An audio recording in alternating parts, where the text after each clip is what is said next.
because I mean, it took me 100 hours to platinum the game, something like that, with all my various playthroughs, different builds I was trying, and it's like I'm not going to remember everything. It took me 100 hours to beat the game once. 100 hours? Yeah, I think I hit 140 hours to get to the end. Zach is preternaturally good at these games, I will say. Like, he talked about just recently discovering them. I guess I don't know if you're good at video games in general. I know Q's also pretty good at, like, he's picks up games pretty quickly, but Zach is so good at Fromsoft games. Like, he is, I don't know if he's like elite professional speedrunner tier, but in terms of like layman playing the game, he's like one of the best I've seen.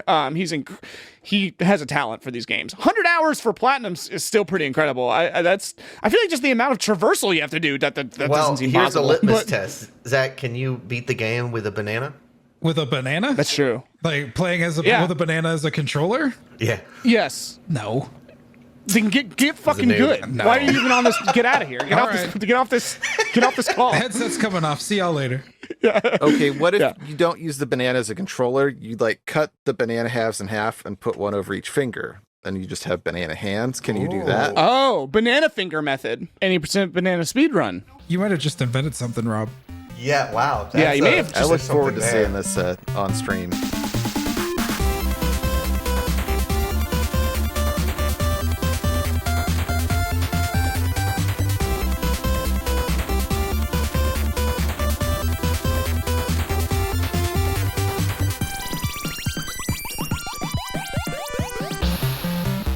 Heyo, welcome to G.O.A.T Games, where we only play the best games. I am your host, Alan Newton. I am joined today by Quentin. Oh, hello. Yes, I'm Quentin. Should I throw my tag out there too, or just say, hey, I'm Quentin, or people call me? However you want the world and our likely audience of like 6 people to know you as. That's whatever you want to do. I don't know how to. Yeah. Hey, I'm Quentin. People call me Q. Some call me Rat. Pleasure to be here. Okay. So I'm joined by Rob.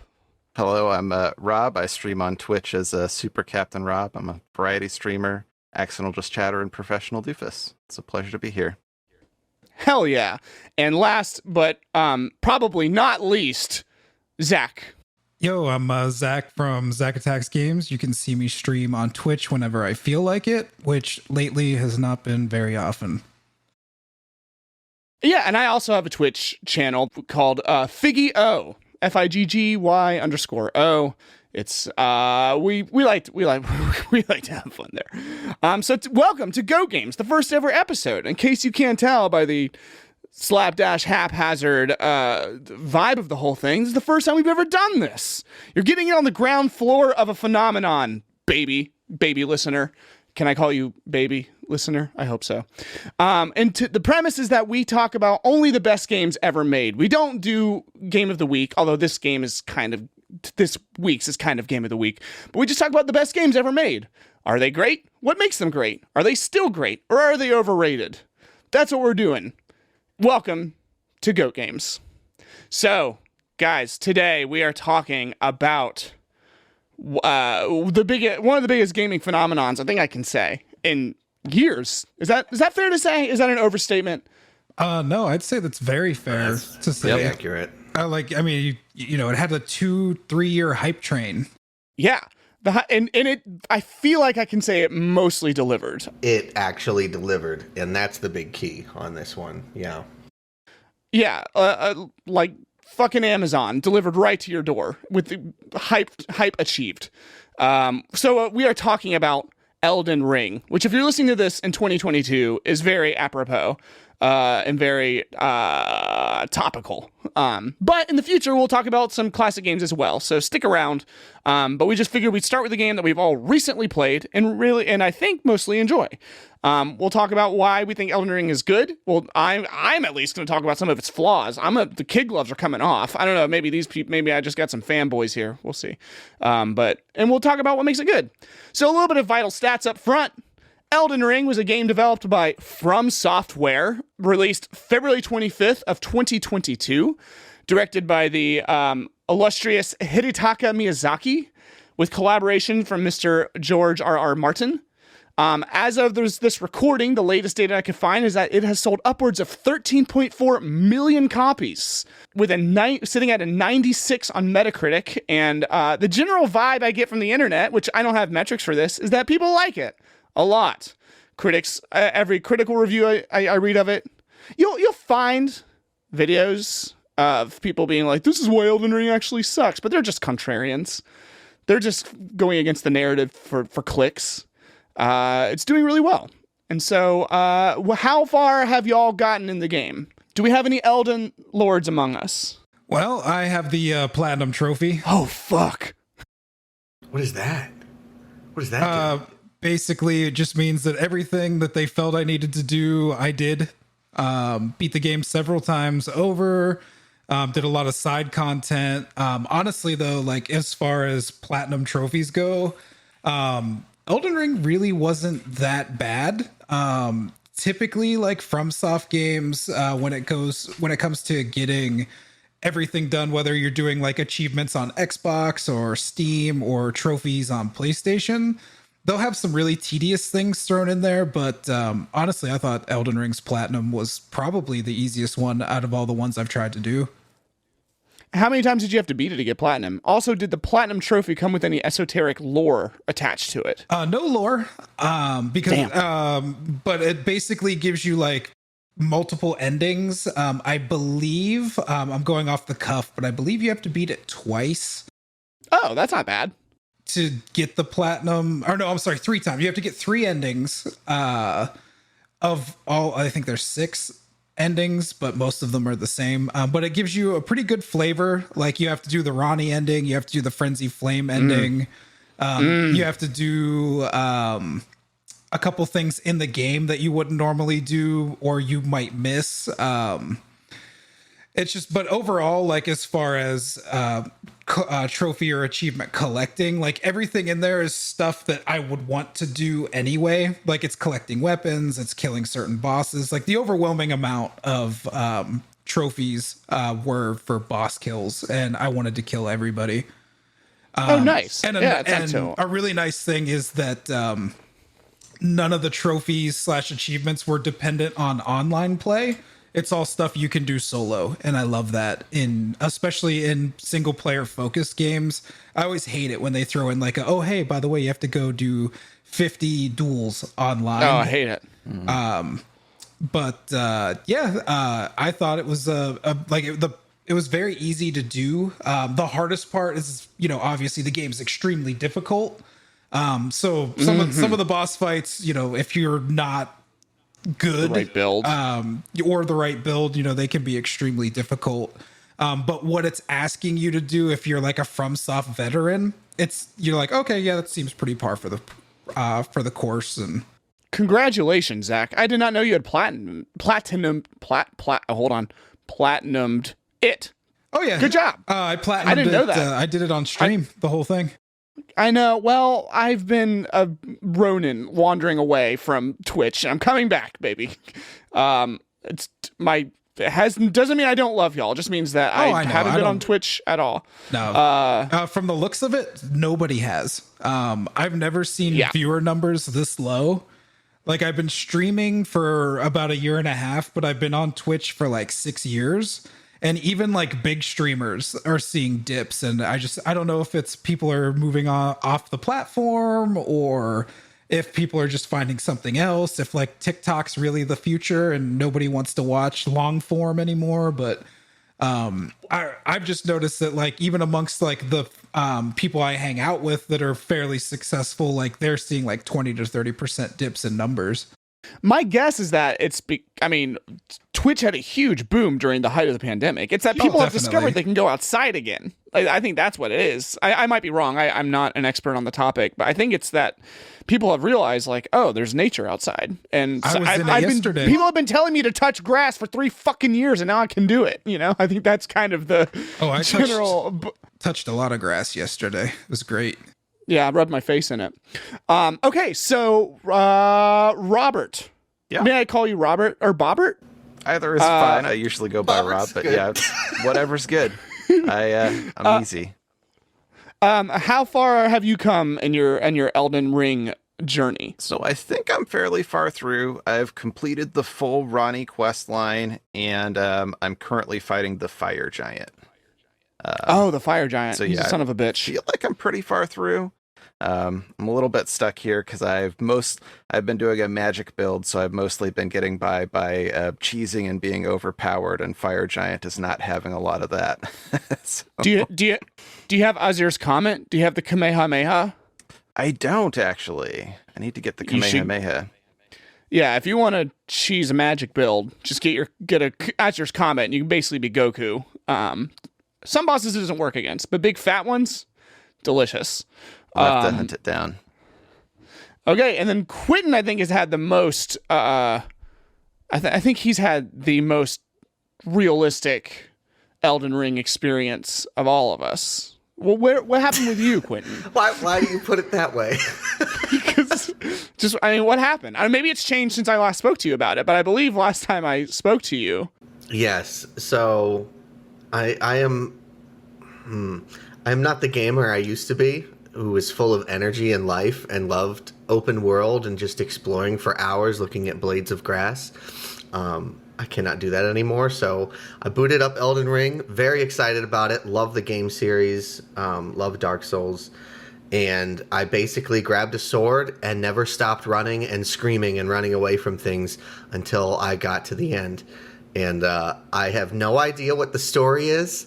I don't remember any character names, but I killed a lot of things, and it was really fun. Oh, wait a minute! I thought you rage quit at Melania and then left the game forever. I thought the waterfowl dance undid you and you stopped playing entirely. Well, I haven't played in a while because of other things. No, I got to that POS that they call Melania, and whoever made that boss should be fired and never work again because they're absolutely bullshit. I hate the We'll talk mechanics. about I hate that. everything about it. Anyway, so I got to that. I tried to kill that creature for several hours, and I said, this is the worst thing ever. So I left Melania and went straight to the Elden Worm, or whatever it is, and have been Beast. standing at the Please. gate. Sorry. It's a big worm. It looks like a germ. It is a big fat star worm. It is a star worm. But I got to, so I didn't kill it. I went there and I only went into the arena once, and then I died, and then I haven't had a chance to start the game up again. But I mean, I think I'm at the end. Yeah, you are. That is the end of the game. And then I have beaten it once entirely, and with I'm sure there's bosses I missed, but all the main big bosses. So I did beat Melania. Fucking finally, and I beat all the main side bosses and stuff. I'm sure there's some catacombs I missed, and stuff like that. But those catacombs tend to repeat bosses, which is something I kind of want to talk about. So I think I've probably hit all of the boss experiences. And I did the Halleck Tree, and I worked through the main game, and I've beaten, and I beat the big fat, the big star worm with the bottom heavy star worm. And yeah, so I think we have a pretty good mix of experiences here, which is in general, again, I'm kind of talking to the future of anybody listening. I kind of want to get in most of these episodes. So we have someone, the illustrious expert, Zach, who's platinumed the game, beaten it multiple times. We have someone in the midst of playing it as we speak. We have a quitter. Come on, man. Man, he did you dirty. and then we have someone who's played the game, who's beaten the game, but is maybe a little bit more casual. So I hope we get have a mix of perspectives of what the game looks like to different people, and kind of what the general consensus is. So how do y'all just really quick? I mean, you don't have to. We're gonna get into more nitty gritty topics, discussing specific mechanics, stuff like that. How do y'all feel? So Zach hopefully likes it. I think he said that. It'd be pretty wild. It's like I platinumed it and I hated it. Did y'all enjoy the game? Robert, you're in the middle of it. Are you enjoying it? Quentin, despite your frustration, did you get any value from it, or did you just think it was entirely amazing game? I love it. It was just that one absolute dog shit of a boss that makes me mad, and I can't think about her. because I'll get very frustrated again. But it was a very, very fun game, and I could, if I had time, I'll get back into it again. But I mean, I could spend hundreds of more hours just playing it different ways and different styles. Yeah. Because I shook it up a little bit. I think I went through 3 different builds throughout my playthrough, and they were all very fun. One was very frustrating and difficult, though. Yeah, the replayability is insane. Robert, are you enjoying it, or are you just? I've been liking it a lot. It's a lot of the times for me, I won't play that many games outside of stream, but this is one that I have taken more time than I probably should have playing it because I'm having a lot of fun with it. It definitely has some parts that get me angry, but I also think all of the Souls games do, and honestly, I think it's a lot better than a lot of the older Souls games were about that. Which, I mean, we can get to that later. Yeah, but that's a hot take. Yeah, so I'm loving it. I think it's a fantastic game. It definitely has some frustrations, and there are things that I think could be better, but on the whole, it's for sure one of the best games ever made. So excellent. Yes. So really quick, I mean, I want to get into the actual just really quick. What is y'all's history with FromSoft? We can start with Zach because I know his. I watched a chunk of it. Yeah, so my history with FromSoft has always been up until recently. I've loved the games in a vacuum, just looking at them, what they mean, what you're supposed to do. To me, they are the ultimate RPG. You start with nothing, you build your whole character sheet, you're thrust in a world, and it's really trying to kill you. And you have to overcome adversity. The way it teaches you to play the game, if you put the time in, they're very rewarding experiences, every single one of the Miyazaki FromSoft games. But for me, I didn't want to learn them. I was always frustrated because I just wanted to mash buttons. I wanted to get through everything. I was like, why is this so hard? Why? And it made me feel like, man, I suck at games. So I would say, before Elden Ring was announced, I bought the games and I would probably put an hour into them. Going all the way back to Demon Souls on PS3. I was like, oh, this is cool. And then I'd play for 45 minutes, be like, no, this sucks. I can't do this. I don't understand it. And then when I saw the trailer for Elden Ring, when it was announced at E3 2019 or 2020, whatever it was, I was like, holy shit, this is the game. This is what I want. This is the one. And but I was like, I need to earn this. I can't just walk into this. I need to go. I need to earn this game. And that was when I decided I'm just going to play every single game, and I'm going to beat them. And what better way to do that than do it on Twitch? And that's where I met the majority of my streamer friends, was whenever I just went on a saga, starting with Demon Souls on PS5. Played the remake, went straight from that, Dark Souls 1, 2, 3. Then I did Sekiro, and saved Bloodborne for last because the whole time everybody's like, look, do Bloodborne last. You're going to love it. Save Bloodborne for the end. And then it's so good. A lot of people would come in and they'd be like, yeah, you can't do this. You don't have enough time. You're not going to be able to. I think I gave myself 6 months. I started in June or maybe even May of 2021.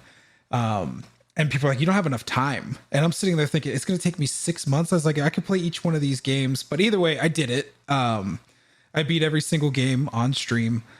But relatively speaking, it's new to me. I had to relearn how to play games. And I thought Demon Souls on PS5 was actually a really great way to do that. The way that it's set up is it's really conducive for a new player to kind of learn everything. It's the most forgiving of the games, and getting through that kind of made me think, okay, when I got to Dark Souls 1, it's like, now there's bonfires, I have checkpoints, I understand what the game's asking me to do, and it's not rush through everything. It's take your time, look under every piece of grass, look behind every corner. There's something. And just as I went through the games, I was like, yeah, this is what I like. So much so, it's ruined games for me. Like, Yeah, you they'll know, do like that. I just when I play other games, I just get bored. Like there's not Yep. the detail, there's not the world building, there's not the combat. I mean, the combat in all these games are just they're rock solid. It's like they're not cheap. But you know, my journey to getting to Elden Ring, by the time it came out, like I was ready to hit the ground running. And you know, it was one of the most entertaining and magical experiences that I've had playing a game. Like it brought me back to like childhood, like when games were like magic. You know, like think about like the first time you played like Ocarina of Time and you're like, what is this? This is something I've never played before. And that's what Elden Ring did to me for open world games. Like this is the sandbox where you can go anywhere, you can do anything, and the world's populated, you know.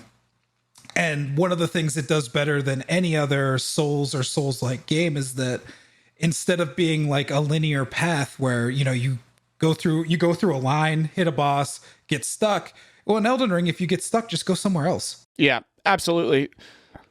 Yeah, that design characteristic is just incredible of just that, like, so FromSoft is, so first of all, I love how your story of getting to Elden Ring and having to earn it is kind of a meta version of a FromSoft game of like having to like earn your way through everything to get the like reward of the final boss and of that catharsis. It's like you did that in a meta way of going through each.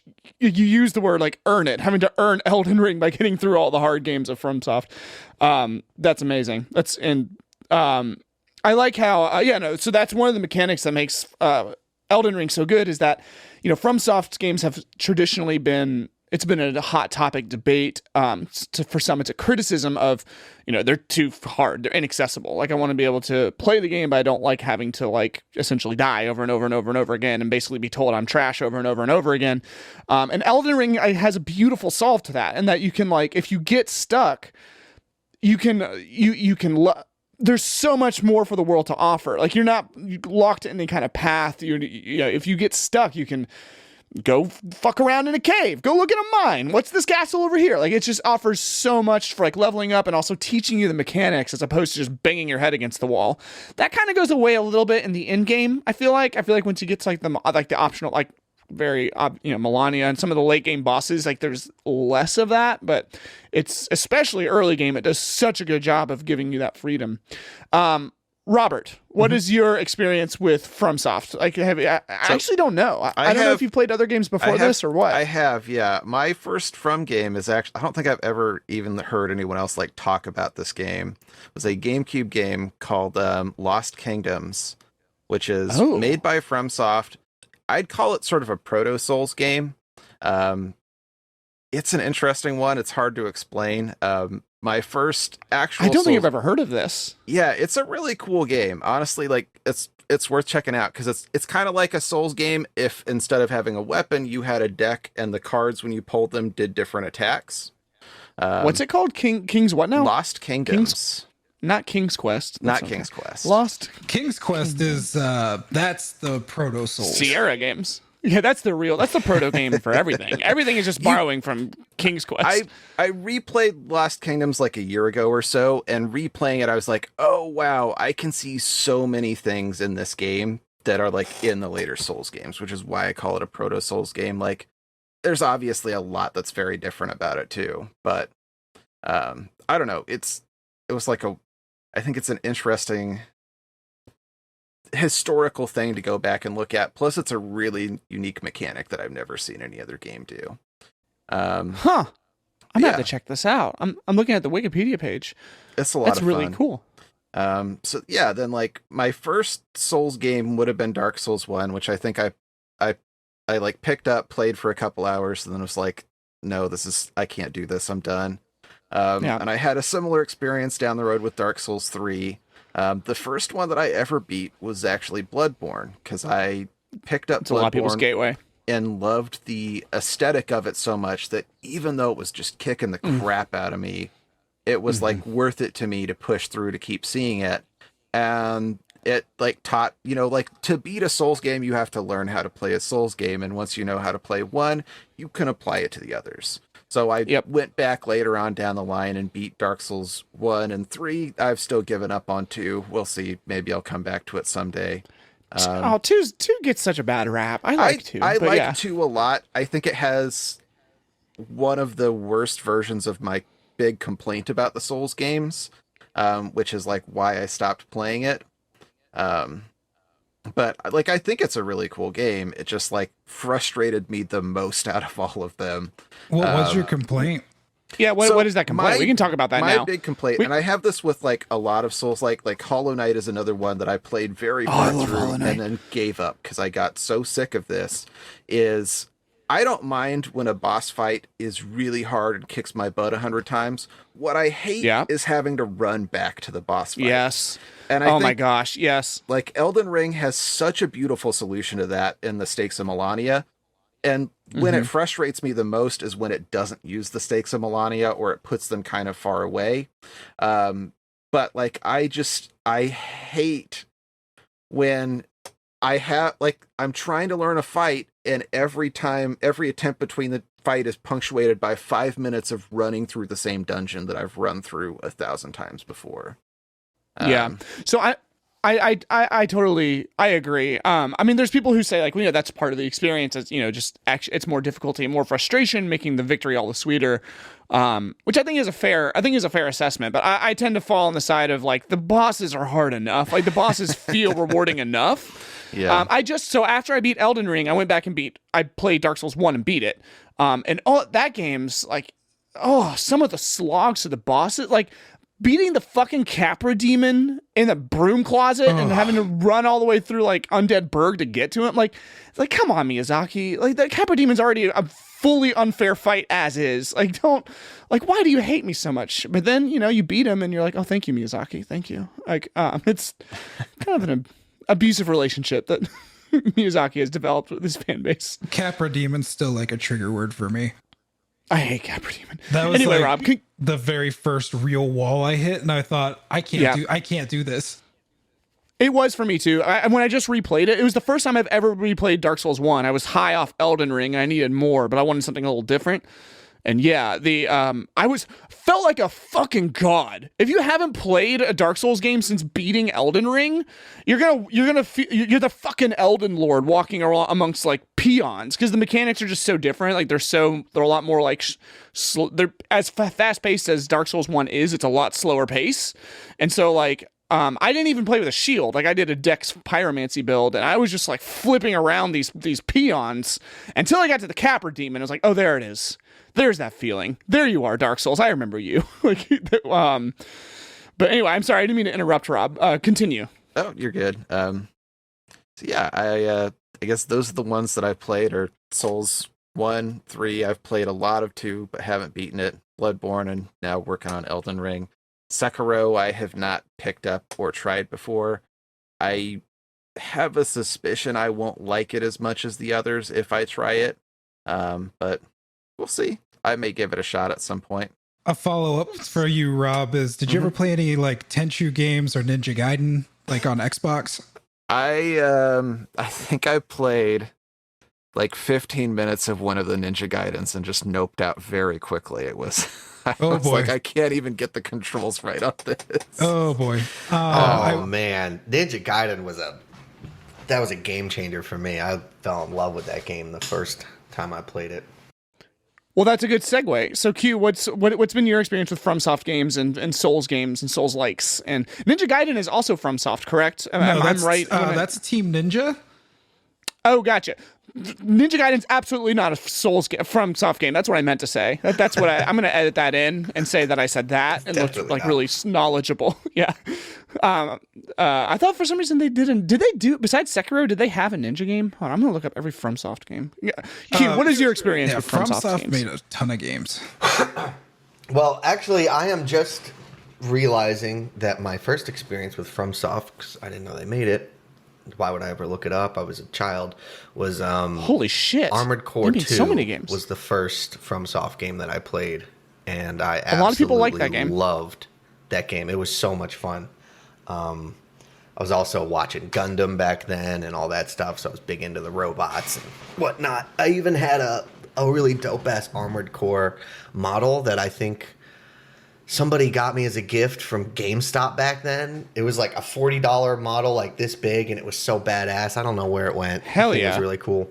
I don't know. It's probably like in a hole in a backyard or something because I was playing weird games with all my toys and army men, and I buried them. But anyway, Armored Core 2 was my first experience, but They were. we're not really going to toys are talk not long about for that. this world. So I got No, you can talk about that. I mean, Talk about whatever you want. man, this It's a was safe space. 2002, bro. I don't remember jack shit. That's probably fair. I didn't realize FromSoft extends back to 1994 with Kingsfield, which I've heard of Kingsfield. But they've been Kingsfield is the first Souls game. I know I've heard that, and I thought like, oh, it must. I don't know. My time frame is like, oh, it probably goes back to like what, like early 2000s. But FromSoft has been like hard at work since 1994. Oh yeah. Wow. Oh, they were founded in 1986. Ninja Blade. That was the game I was thinking of. That was FromSoft. That was a ninja game. Yeah. Jeez. Wow. Okay, Yeah, they go on, way Q. I'm back. sorry, I didn't. God damn. Yeah. Wow. Good for them. I good for them. I mean, truly, they're a success story. I mean, you know, they started at the bottom. I guess Kingsfield's their bottom, and now they're here. Look at them. I will say this: Kingsfield is not a very good game. I mean, I hear it's like all the bad parts of Souls games without the good parts of Souls games is what I hear. Like all the annoying bullshit with none of the satisfaction. Like I played it. I was like testing it. I was like, let's see if this is streamable. And I think I made it like 10 minutes before I was like, no, like this, there's something here, but like, this is not as polished. Like you can tell like the ideas were there, but they were limited by the hardware. Yeah, I mean, like, it's inspirational though, you know. I mean, like for any artist out there, or any kind of like creative person, like, I mean, it's a whole company versus a single person, so it's a little different. But you know, they started there, and then now all the way up to Elden Ring. By the way, it looks like Miyazaki started working in the Armored Core series. So if you want to know, like when the Miyazaki influence kind of started really taking over, it looks like 2005. So with Miyazaki, the first game he directed was Armored Core 4. And he joined from in 2005, and he helped plan Armored Core Last Raven. But he did 2 Armored Core games as a director, and then he did Demon Souls, and that was like when the gloves came off. But if the rumors are true, sometime this summer, they're going to announce the next Armored Core game, which leaked, and he may or may not have directed it. Ooh, hear that, Q? Wow. He listened to you. They did just now, and they turned it all around. Yeah. Thank you, guys. That's the power of this podcast. Anyway, Q, go ahead and continue your discussion of the Souls games. When did you touch a Souls game? So, you mentioned Armored Core and getting your sweet, sweet toy that you buried in the dirt. And then I'm assuming it's buried somewhere. I played rough with my toys. That's gonna be a sweet find for somebody someday. Like they're gonna be like, excavating.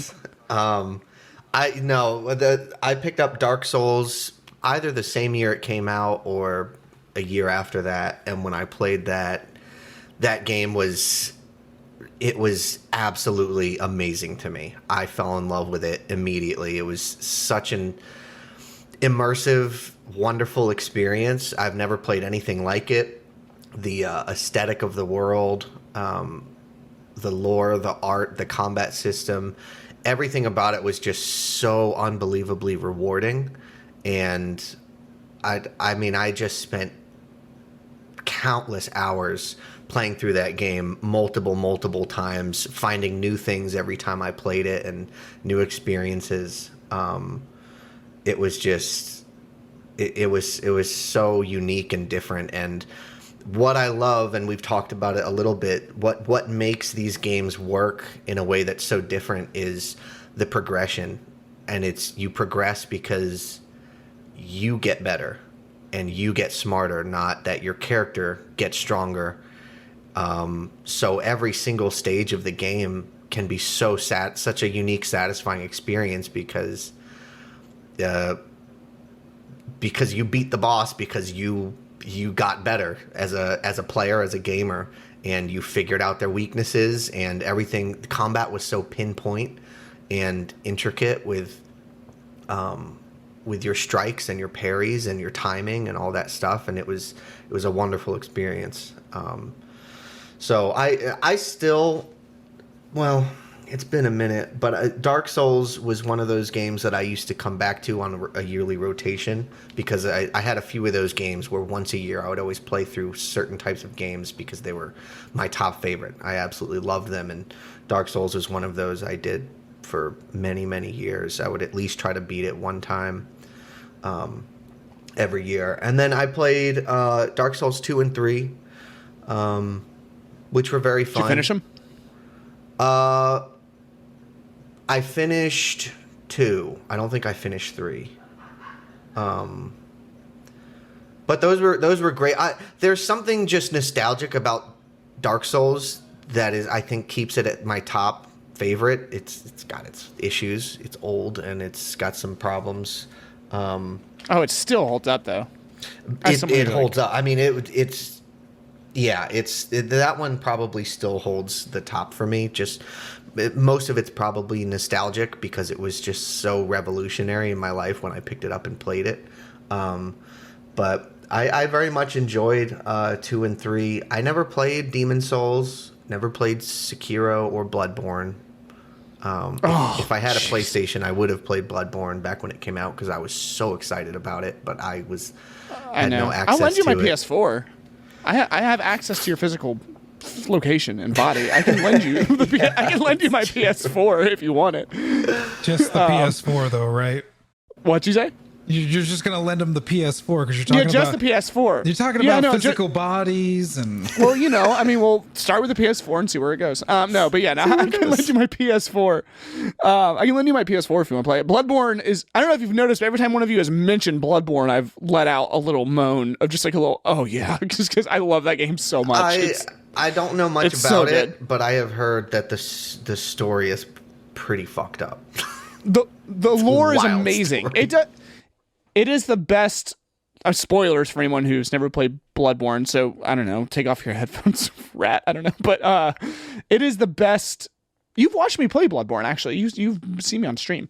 It's the best Lovecraftian fiction that I've ever experienced, including reading Lovecraft. I think nothing captures that like fear. We need to talk about Elden Ring. I can edit out all of our fanboying over all these Elden Ring. It's fine. But nothing else distills like just this fear of the cosmic unknown, and just this like everything is just bigger and larger than you can imagine, and it's terrifying because of that. This cosmic horror better than Bloodborne in my opinion. This like, oh, it's so good. Like, but even, or just to add on to that, Figgy, all you need to really do is like, even if you isolated the fishing hamlet from Bloodborne, that just beat the DLC. But like, just that part of Bloodborne is the most Lovecraftian piece of media I've ever seen. It's there's a Lovecraft story specifically about a fishing town. Dagon. So Dagon and also Innsmouth, where like it's a bunch of fish people in a town and the protagonist runs away. Oh, okay. But we're not talking about Blood. Oh yeah, I'll talk about my experience with Fromsoft games. So I did them in order. So I discovered them after, not technically in order. I take that back. So I did my friend and my roommate years ago. When I first moved to Atlanta, was like, "Oh, you never played Dark Souls? Oh, I didn't realize you weren't a real gamer." I mean, that's how I interpreted it. But no, he was just like, Dark Souls is an amazing game and you gotta play it. And I was like, okay, well, whatever. I have nothing else going on in my life. Everything else is in shambles, so I'll just do this. And then I just disappeared for like 3 days and played that game entirely. Something that you can't really do as an adult, really. Like, these games just get their hooks into you and you just keep going. And the catharsis that you feel, that I felt from like playing like Dark Souls, is incredible. I don't know. I think there's something to be said. Just like, every game starts you off as nothing, except for maybe Sekiro. Sekiro, you kind of start off as somebody with a little bit of like repute, but yeah, every game starts you off as fucking nobody, and they tell you like they tell you like, oh, you're just a hollow undead. You're just unkindled ash. And this one's like, oh, you're fucking tarnished. And then like the game just like puts it on you to grow, and just puts it on you to like master the game, to literally come from nothing and manifest your own destiny, which I don't know why I said manifest destiny. That's about moving out west. So it's more manifest destiny than the Oregon Trail. But yeah, to make your own way and to like just become something greater than you started as. And it just delivers, because you have to, as your character is growing, you are growing. Like you level up, but no other game just feels as good to master as Fromsoft. I don't even know what their secret sauce is, because other games require mastery, but Fromsoft just does it so good. Like you feel like you've earned Elden Lord. Unlike other games where it's like you start off, it's like, oh, you're super great. Like you just have all this natural talent, like your character does. Fromsoft makes no, it doesn't hide the fact that the person you're starting as is nothing, and if you want them to be something, you have to do it. And it's just such a rewarding feeling, Yeah, like there's like a lot of I watch a lot of YouTube videos about like gaming and particularly FromSoft, and there's a lot of YouTube videos of people talking about like FromSoft like helping them through hard times, like FromSoft games, and I think it's because it creates this sense of empowerment and taking control of your life and just making something of yourself. So if you're not making, if you feel down about your lot in life, in real life, it just creates this sense of accomplishment. Anywho, Elden Ring. So okay, so I'm glad so now that we have an idea of where we're all coming from with a history of FromSoft games and just our general enjoyment or frustrations with them, we get to Elden Ring. So, Elden Ring, I feel like is, so I kind of feel like we can talk about, we'll talk about each aspect of the game, and what works, what doesn't, what we like, what we don't like, what stood out, what didn't. So we'll start with the mechanics. Zach alluded to this earlier where, for so long people have kind of like been on like FromSoft for being too difficult, not having an easy mode. It's an ongoing debate, and FromSoft's solve to this is just beautiful. Just like allowing the player to get out and see. The world feels so good to just walk around in and to explore and because there truly does feel like there's something around every corner, and around every corner, not only are you discovering something about the world, but you're also like, you're growing as you don't even realize it. You're getting better at the mechanics and your numbers are going up, the RPG aspect of it. And people love to watch numbers go up. Are there any other, like, how did y'all feel? How do you think this game feels to play? Are there any mechanics that like stuck out as being particularly great, particularly annoying, things that you feel like could be better? Like, what are your thoughts on the mechanics of the game? So to start, I think one of my favorite things it does, especially for new players, is that they don't just throw you on a huge map and give you no idea of what you're supposed to do. I love that the map itself grows as you go through the game. And that, yes. I remember thinking, okay, this is it. It's not going to get any bigger. And then all of a sudden I get to the next point and the map I'm on is suddenly it doubled in size, and I'm going, oh, okay, like that's cool, like it's big, but it's not going to get bigger. And then it got bigger. It just keeps going. It kept growing, and then when I finally like, okay, I have the whole map, then I go underground and realize, oh my god, like this game is massive. Like there is a whole nother map under the map. It's incredible. I thought it was so slick that they had the map grow with you as you progress through the game. That way, you have that solid foundation of, okay, I'm going to stay in this particular area because I know it. I have it unlocked. I can see where things are. And when I feel like venturing out, I will. I also love that they didn't hold your hand. Like if you walked into a new area, you didn't just get all the highlights of what's in the area. You didn't get any names of any monuments or anything like that. you had to go find the pillars that would then fill in your map. So it felt like you were actually on an adventure, and then you found a piece of a map and you drew it in yourself.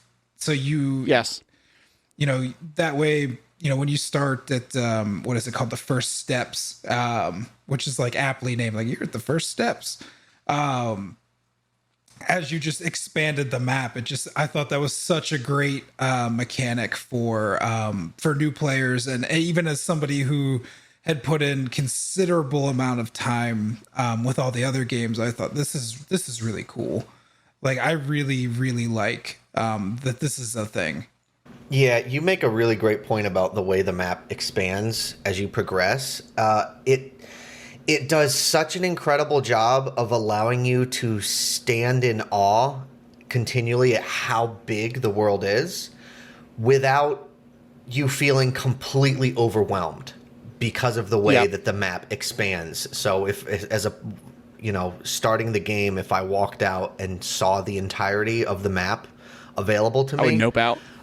I don't know if I would have 10 years ago, I love it. I would love that. I'd be like, yes, let's go. We're going to find it. But now I just can't do. Too much open world is too overwhelming to me now. And I just can't spend the time. But it introduced it in such a way that it let me not feel overwhelmed. And still, throughout the whole game, you're constantly hitting these milestones of being in awe at how massive and beautiful this entire world is. Like, they did a very good job with that. The bigness of it is awesome. I would say, like, I think that's maybe one of my smaller criticisms of it is, and I don't even know that I'd call this a criticism, but it's like a trade-off that you get when you have open world, is that, like, the openness of the world does come at a little bit of a cost, which is the intimacy of the world. Sure. Like, I think part of what I really loved in the Soul series is, like, like, you can talk with someone about the Souls games in a way that I don't think you can talk about most other games, because most parts of a level don't feel as distinct in any other game. Whereas, like, with the Souls game, you can say, I started at this bonfire and I went here, and, like, people who've played it, if you've got your butt kicked 300 times going down that hallway, you remember it. That's true. Yeah. And, like, because it's an open world, there are definitely, like, places that feel like, oh, this is cool, this is unique, this is interesting, but I never spent nearly as long in any of them.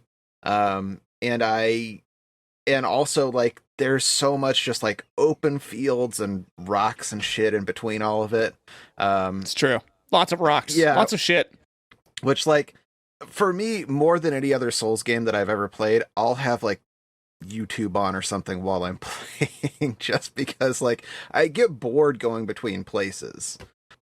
And, like I said, it's a trade-off, because I think that, that's something we lost in that trade over, but I also think, like, what we get of that really cool world that just keeps growing and growing and growing, and it really is, every time the map grows, you're just like, whoa, again?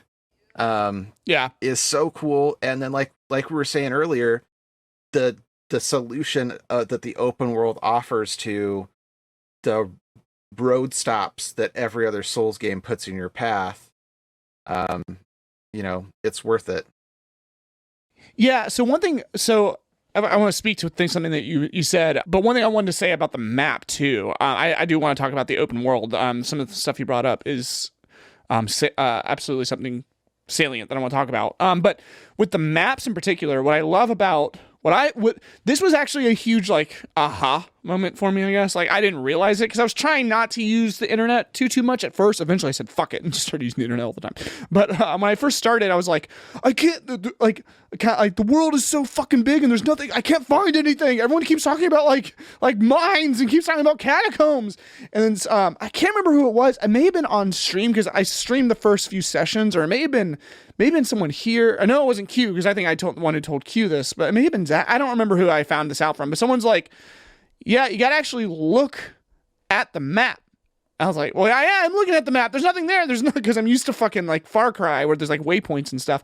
But what I love about the map is that if you zoom in on the map, and you see something like, and by something I mean like I don't know if it's actually hand drawn, but like if you see something drawn on the map, like, oh, a lump of rocks, or like, oh, this is kind of a weird formation, that is a point of interest. You actually have to look at the map like a explorer or like an adventurer looking at a map. Like, it doesn't, besides the sight of grace, nothing glows and says like, oh, this is something you should use.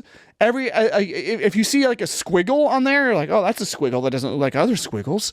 I'm gonna go to that squiggle. And then you go to that squiggle, and that squiggle is actually like, an NPC or like or ruins or a tomb or something. I'm sure other games have probably done that, but it seems rare. Most games these days are just like, their map may look good aesthetically or it may not. Sometimes it's just a blank like thing. But then like the only way you know like what's interesting is just like what is glowing on your map. But this game actually makes you feel like an adventurer looking at a map and be like, I wonder what that is. And then you have to go explore it. Which I love. I think that's a really cool approach. It's the only way I want video games to do maps now, basically. I don't want any more waypoints. I just want like cool looking maps. But speaking to your feeling of the world feeling like kind of like almost too big and kind of losing that intimacy, that is something I generally feel with open world games in general. I usually don't like open world games. And actually I feel like it's something that it's just inherent to the genre or to the style, to the I guess not genre, to the style of game of open world. I feel like Elden Ring does a better game than most of putting something of interest if you ride for a certain. So I actually saw. I don't want to. I'm sorry, I don't know the content creator off the top of my head. Kudos to them. I'm sorry. I read or watched something about this. It's a game design thing to where like developers try, or people who do open worlds really, really well, try to put something of interest in any circle that's like a 5-minute or like however many minute ride from any given point. So if you look at a map, I'm making hand gestures, which is not going to work on a podcast, but like if you put a character anywhere in the map within a 3-minute or however many minutes, I can't remember what the metrics were, within a certain like 3-minute circle, there's something of interest in there. And I felt like Elden Ring did that really well. I actually feel like it did it better than Breath of the Wild, which Elden Ring draws a lot of. I personally love Breath of the Wild, but the world felt a lot more full than Breath of the Wild in terms of finding stuff to do and points of interest. I do agree with you though that it does feel not as intimate. Like nothing is like has that intimacy of like Firelink Shrine or where like you never get a sense of like, oh, I'm home, or like, oh, I know the way from Firelink Shrine to Undeadburg like the back of my hand, or I know the way to the catacombs from Firelink Shrine like the back of my hand. You as Rob was kind of saying, you do kind of lose that with the scope of this game. Yeah, like when Zach mentioned the fishing village in Bloodborne earlier, like I instantly had visions of the fishing village like flood into my brain, and I don't think I'm going to have the same thing with Elden Ring. Yeah, I think that's probably the legacy dungeons do that to some extent, like Lucaria, the Lucaria Academy. Hold on, I'm gonna Lucaria Academy. Yeah, thank you. That or like Stormvale Castle or Haligtree. They do have these like legacy dungeons, which is which you kind of get that feeling for, but they're a relatively small percentage of the game entirely. So the game as a whole, you kind of get this feeling of like being not as like densely packed. But I would still say more densely packed than a lot of open world games. For sure. Yeah. Which another shout out again. I love Breath of the Wild. I do. I don't. This is not a podcast. This episode is not about Breath of the Wild. We will have, if we continue doing this, we will have a Breath of the Wild episode. But the comparisons are kind of like, because before Elden Ring, Breath of the Wild was the king, I feel like, of like, this is how you do exploration open world games. And I feel like Elden Ring has taken that design and done different things with it. But one thing that I really, really did not enjoy about Breath of the Wild that Elden Ring just proves that you can do is I did not like the approach of spreading out Zelda dungeons in tiny like little like pockets, like the little challenge dungeon things that they had in Breath of the Wild. And what I love about Elden Ring is it has its cake and eats it too. So you get like that experience of like, oh, a mine, or oh, a catacomb. It's like a little mini dungeon. but then you still have these massive, absolutely Fromsoft dungeons of the Raya Lucaria Academy, you know, the Haligtree, the Stormvale, the Castle Morn kind of. They do both. They're like, hold my beer, Breath of the Wild. This is how, you know, like, they don't sacrifice what people love about FromSoft to do this open world. They're like, they do both. And I think that was a huge achievement. So yeah. Any other thoughts about like the open worldness of the game or the exploration aspects of the game? Because I want to talk about the actual like fighting and stuff, Sure. and the bosses. But if anyone has any other thoughts about open world or maps or anything like that, we want to discuss. Yeah, so I know like one of the biggest criticisms a lot of people that are new to the genre have are like they want a quest log. Like, you know, like, oh, you know, I don't remember who I talked to. I don't remember this. I don't remember that. And I think there's some validity there in this game. And I know I've seen like a lot of different discussions that propose like, well, what's a solution that maintains the spirit of the game? And there's a mechanic in the game that you may have missed because it's right at the start. And I kind of wonder why they only ever do it once. And it was like the perfect solution where everybody would be happy. Is that when you get to the first step and you walk out, the first NPC you talk to is a dude named Vare. Yeah, I remember him. And you talk to him and he basically tells you like, yeah, blah, blah, blah, blah. You know, he goes off on a tangent about, you know, not having a maiden, whatnot.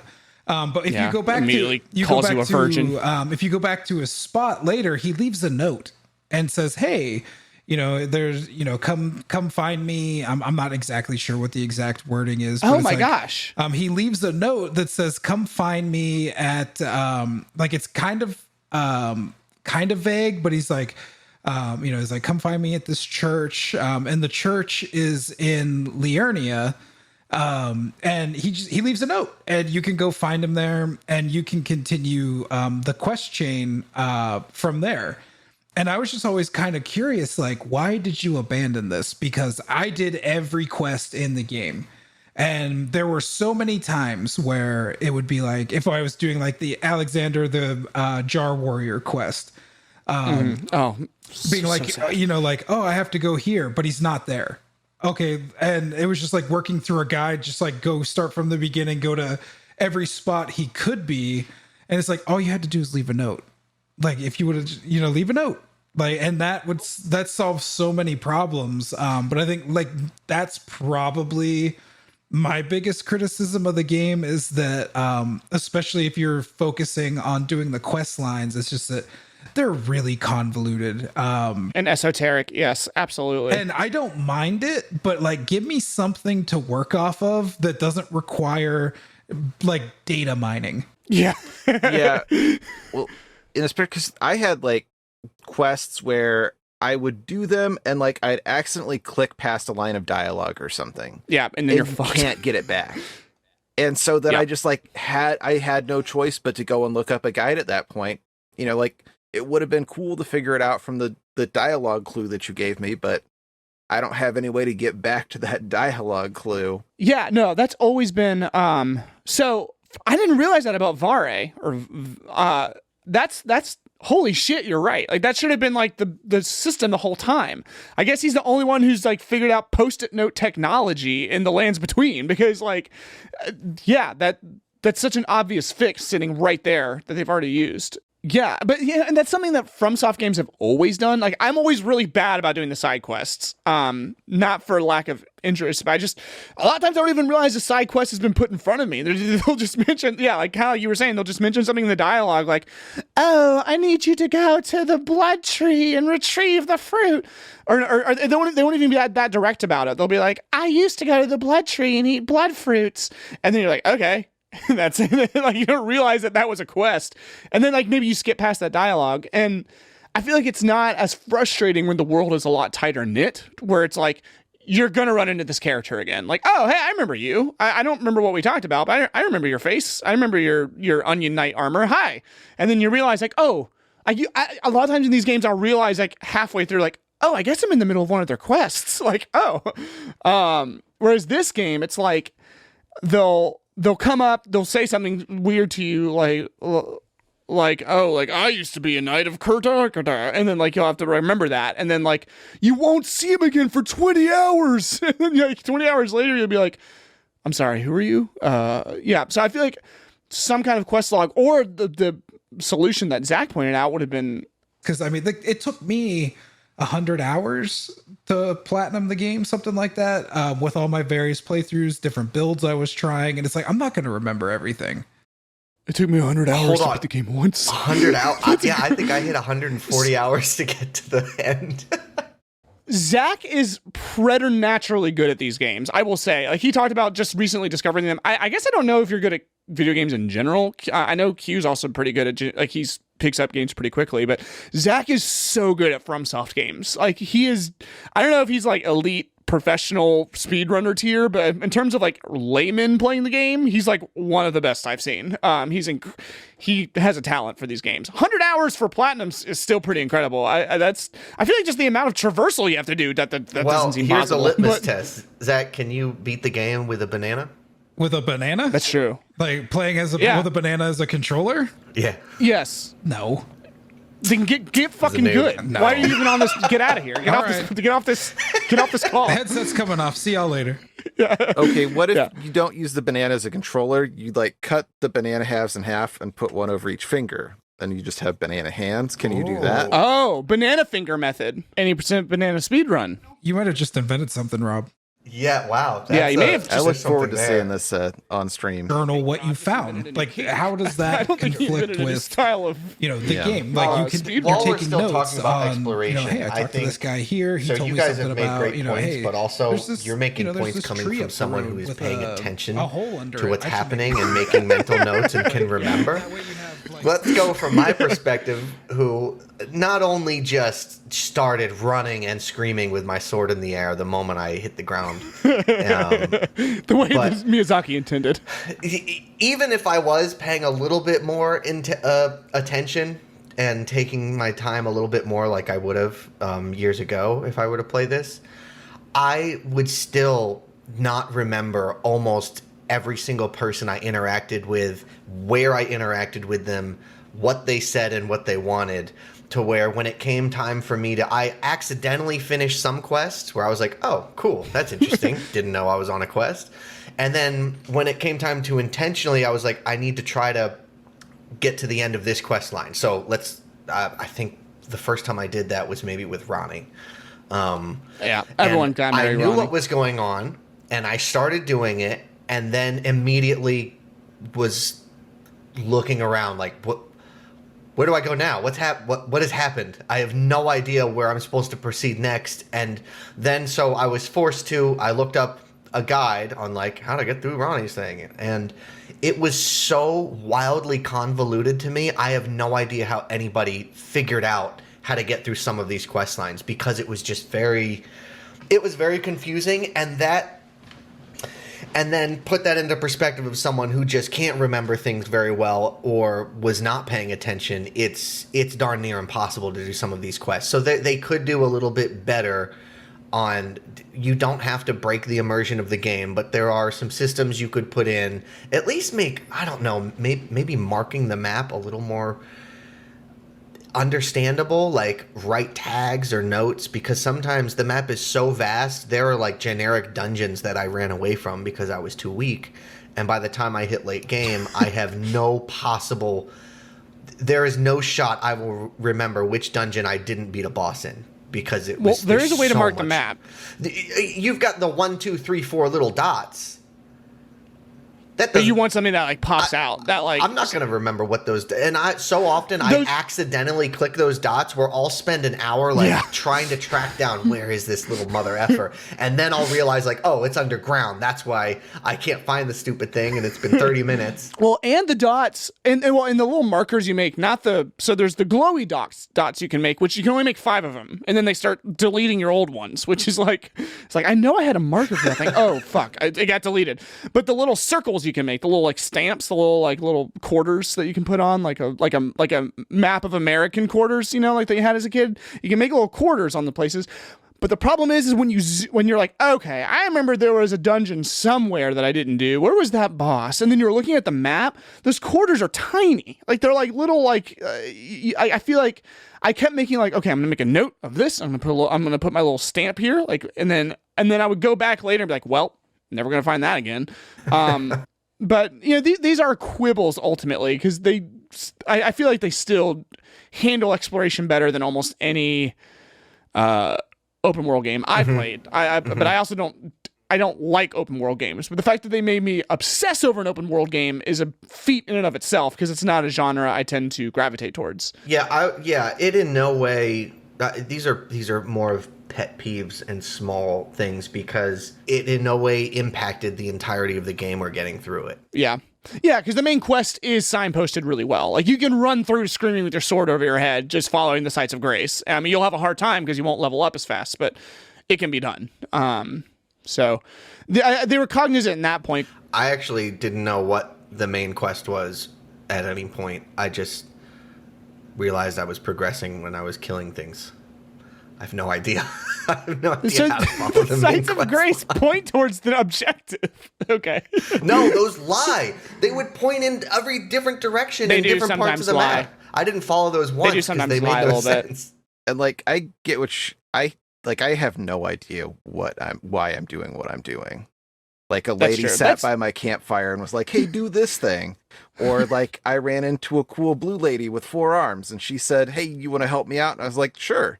And sure, baby. That's like about, I put a ring on her finger and I think we're married now. So if y'all want to send me a marriage gift, that would be cool. We're not having a big wedding or anything. But like, just send me your registry. Like, I don't understand what the implication of having done the Ronnie questline is. I don't even understand what the implication of like what all the runes are, which is part of the appeal for me in the Souls games is they leave you something to wonder about, but they also leave you mystified and confused. So there was with the Ronnie ending, it actually was mistranslated. Yes, so, I read this. So it was more vague than it needed to be.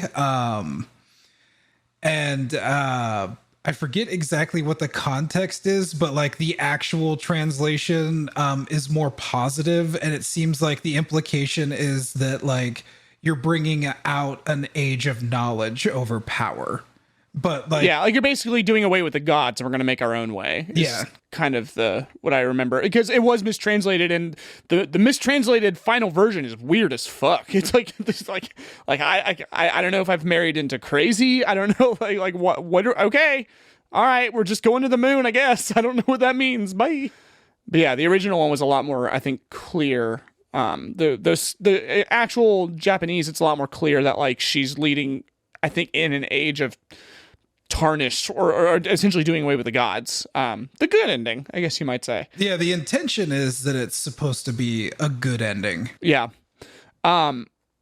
So I guess we kind of already talked about it. Do y'all get? So I spend a sad amount of time watching videos on Elden Ring lore and on like and on Fromsoft lore games in general.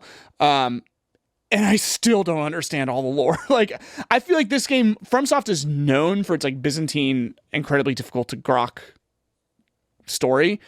And this game takes the fucking cake. I feel like Vadi Vidya, the king of like of Souls game lore, and other lore people have kind of like commented on that this game is particularly difficult to grok. But I find myself addicted to it all the same. Do y'all take your time with the lore? Do you feel like it enhanced your experience? Or I mean, I guess Q just kind of runs through the game. I always have until I played this game, and I think that's just an issue of me getting older and not having the attention span. And way back when, I mean, I've spent thousands of hours on Skyrim just crawling around and reading all the books. And I did that with Dark Souls 2 and Dark Souls and 3. It just didn't take the time on this one.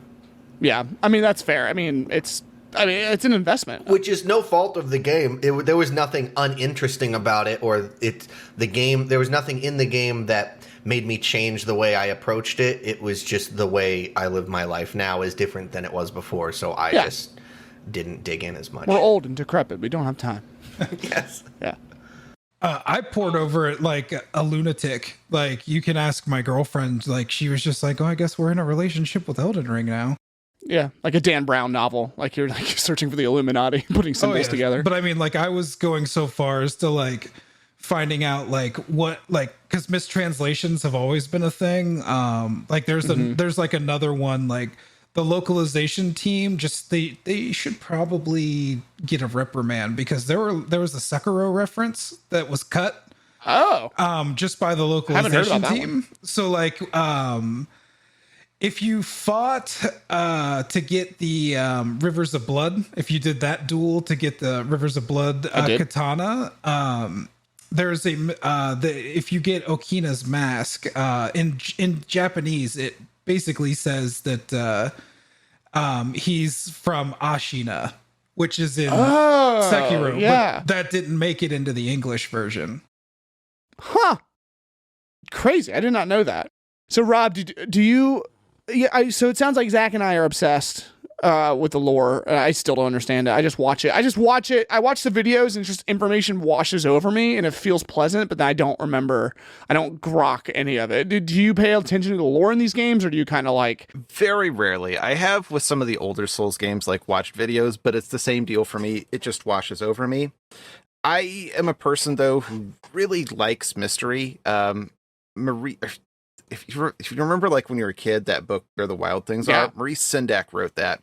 And I watched a documentary on him a while back, and he kind of talks to the power of enigmas and mysteries, where like you give someone something that's more than they're able to like understand, and how that can actually be more valuable than something that you do understand. And that's something that I've grown to just like really appreciate in the Souls series, is like, I don't understand the plots of any of them. I love them. I'm intrigued by them. And I like to sit and think about, like, why did I do that thing that I did? But at the same time, like, I don't know. And I guess I'm okay with it being a mystery, and even kind of like that it's a mystery. So, like, you know, even when I say, like, it's confusing and I don't know what I did, I don't mind that, because that gives me something that, like, can just sit there in my head, and you know, I have something to chew on, and I like that. Yeah, the mystery and the lack of knowing is Fromsoft's MO. And yeah, no, it's great. Like, yeah, it's part of everything about this game is designed to make you just frustrated enough to want more.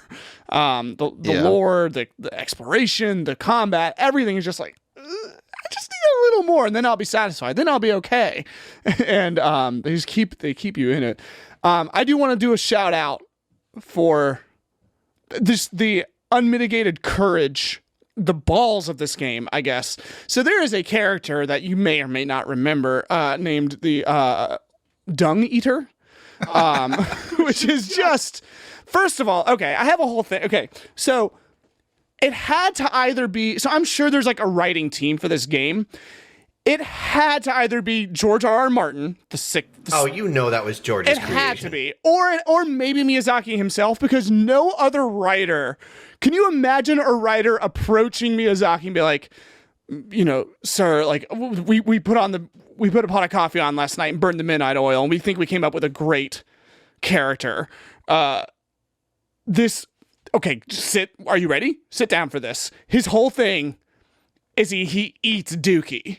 And then, like, Miyazaki being like, yes, 100%, and then like putting his stamp. Like, so it had to come from George R.R. Martin or Miyazaki, and everyone was afraid to tell them no. Like, so there's this character. His whole thing is he eats Dookie and he defiles people, and everyone's like, oh, yeah, no, you're a genius. That's great. I love it so much. And here's the other thing.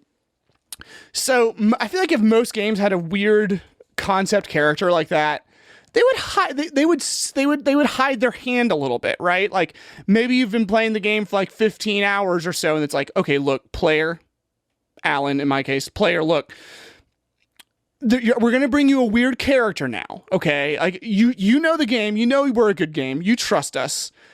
Here's this guy, he likes to eat Dookie, but Fromsoft didn't do that. They gave, in the first 2 minutes, they gave the Dung Eater top billing with this like he's one of the first characters mentioned, and like in this like dramatic orchestral score, like the loathsome Dung Eater, which I feel like no other game would do that. Like it's just incredible the amount of like courage and the amount of like, I mean, I don't know, courage is a really strong word, but just they just don't give a shit. They're just like, no pun intended. Like they gave Dung Eater top billing in this game, and I find that like absolutely amazing that he's one of the first characters that it is mentioned. Like it's like Gideon the All-Knowing, and then the loathsome Dung Eater, like in the same sentence in the same level. It's great. That's just something that only FromSoft could do. I love it. I think it speaks to like the trust that they've developed in their audience. Yeah. That like, if another game did that, you might go, "Oh, right, Yeah, no way. y'all get it together." But like, they do it, and you're like, "Oh, okay, there's gonna be some shit here." Yeah, I need to know. I need to know more. No pun intended. Again. Yeah, I need to know more about this Dung Eater fellow. He seems important. Like, So yeah, the thing about the Dung Eater though is that the lore on the Dung Eater itself, you could do an entire podcast on, because it's not at face value. He doesn't actually eat shit. No, I know, but like they don't. Do you know why they call him the Dung Eater? I know. Well, I think it's because of the way he defiles corpses. But do you know what he does? I think he eats them from the other side. I don't know. I think he gets up in their butt somehow. I think that's got to be involved. Ass. He eats ass. He pulls their souls out of their ass and eats them. What? Yeah. No. Straight up. Really? Yeah, he pulls their soul out. They could have called him the Soul Eater. They could have called him the Defiler, but they called him the Dung Eater. The lore with him is deep. Like what he's doing is like, I mean, it's wild. Like a lot of people look at like the armor design, like, oh, he's the Dung Eater. He's about pestilence and plague. He's covered in boils. He's not. Those are broken off horns. They're horns for the omen. Yeah, because that's what he's all about is like the omen curse. Like his whole thing is he just wants to curse everybody.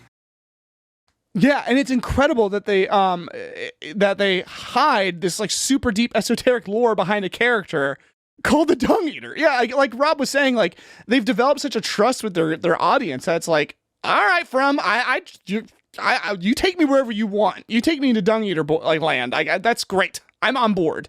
And then it pays off because if you pay attention, he's incredibly rich backstory and speaks to like the lore of the world. It's incredible. Yeah, I think big shout out and thank you to George R.R. Martin for putting so much time and resources into Elden Ring instead of finishing his fucking books. Yes. Thanks, dude. As someone who doesn't read the books, I mean that unironically. Thank you. Did you notice that every major character's first name started with a G, an R, or an M? Yes, so fucking... I mean, I get it, Georgie. But again, for those of us who try to keep this shit straight, ugh, so annoying. But yes, no, I did. And specifically God, right? Like Godric, Godwin, Godfrey, God, is there any more? Is that all of them? I think that's all of them. Oh, there's like Godfrey, Godric, Renala, Radagon, Marika. Like the four main demigods are Godfrey, Renala, Radagon, and Marika. GRRM. Oh my gosh! Fucking A! Oh my gosh! No, I did not realize this. No one else. This is. God dang it, George R.R. Martin. It's like, Homer Simpson has... Yeah, the fucking bastard. Homer Simpson has Matt Groening's signature in his hair. Like, every time you see Homer Simpson, it's actually, like, the creator's signatures, like, on him. Anyway. Oh, my gosh. There you go. But it's warranted, I guess. I mean, I can't be mad. I mean, like, I kind of feel like at this point, I feel like Elden Ring is something that will have a longer lasting cultural legacy than Game of Thrones. I could be wrong. No, you're right on the money. Like I think, yeah, if I was going to pick something to put my name on, it would be Elden Ring. It would definitely, yeah, because George is going to die before he finishes his stupid books, and he's doing this intentionally. Sorry, this isn't a George rant. No, go ahead. We're not going to talk about this him is much, a safe but I space. have a lot of opinions about him. You can trash his name. I can edit it he out, is, or I can if you make base it the whole podcast.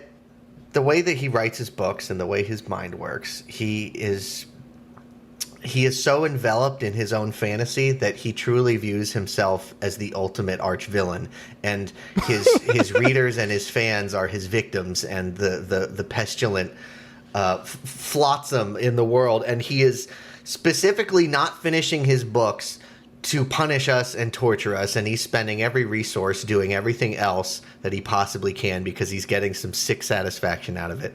And Game of Thrones, one of the greatest pieces of fiction ever written that ever will die and be forgotten because he won't finish his fucking story. Wow. I'm very upset about it. Damn. Oh my gosh. Yeah. So the lore, I feel like, has been. I like the lore. It's particularly hard to understand. But that's kind of what you're signing up for. When you do a FromSoft game. So other mechanics. So the fighting in this game. Okay. First of all, wait, hold on. Before we start about the fighting, I'm going to use this as my platform to put one of my pet peeves about all FromSoft games. And if Miyazaki ever hears this somehow, please listen to me.